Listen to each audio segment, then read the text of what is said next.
The book of Proverbs is a collection of wise sayings that teach practical and moral lessons. Written by Solomon, it served as instructions to make his son wise and knowledgeable. And though the book was written as instruction to an individual, we find that there are many proverbs that we can apply to the church. And today I would like for us to take note of just a few of these. First, we see that a working church is a prospering church. Throughout the book, Solomon constantly emphasized the importance of work in contrast to slothfulness. We find one example of this in Proverbs 10 and verse 4, where he says, He becometh poor that dealeth with a slack hand, but the hand of the diligent maketh rich.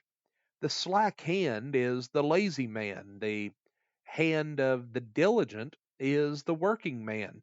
In laziness, there's poverty, but with the diligent, work is great increase. Applying this proverb to the church, we conclude that a working church is a church that prospers. Now, many elderships, they discuss good works, but they never really put plans into action. And church members are sometimes quick to talk about work that's not being done, but they refrain from putting their hands to the plow. And to these, wisdom teaches in all labor there is profit, but the talk of the lips tendeth only to poverty. Proverbs 14 and verse 23. But additionally, how often do we make excuses for abstaining from the work of the church? Solomon said, The slothful man saith, There's a lion without, I shall be slain in the streets. Proverb 22:13. In other words, well, one excuse is as good as another.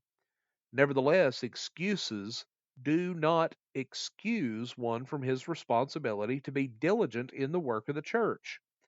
Jesus pictured the work in the kingdom of God as laboring in a vineyard. With this thought in mind, consider the following. In Proverbs 24, verses 30 through 34, I went by the field of the slothful, and by the vineyard of the man void of understanding. And lo, it was all grown over with thorns, and nettles had covered the face thereof, and the stone wall thereof was broken down. Then I saw and considered it well. I looked upon it, and received instruction. Yet a little sleep, yet a little slumber, a little folding of the hands to sleep. So shall thy poverty come as one that travaileth, and thy want as an armed man. Friends, is the church where you attend and worship growing?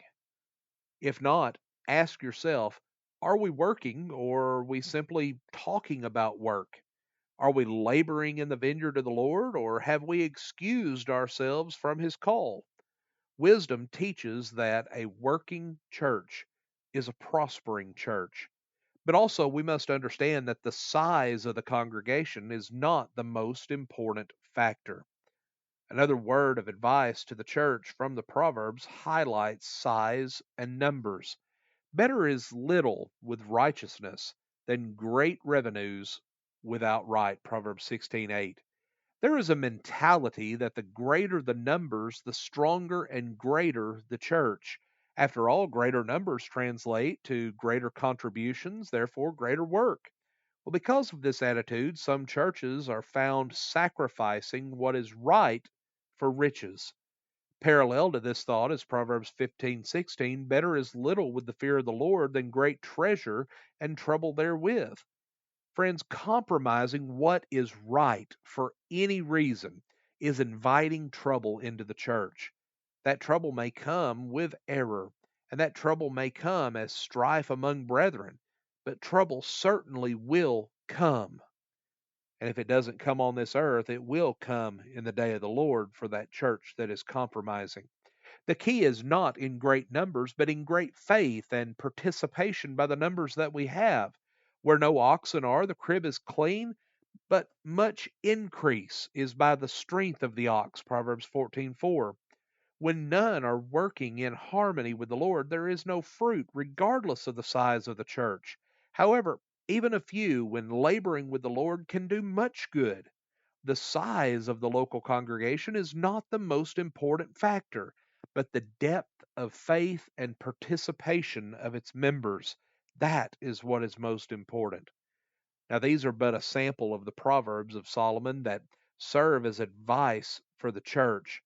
And there's so many other things that we can turn to that show us different things that the church can do, things such as seeking after excellence rather than acceptance, making God's perspective our perspective. So many things that the church needs to open its eyes to and see, and we can glean that wisdom from the book of Proverbs. Friends, we thank you for joining us for our program today. Have a blessed day.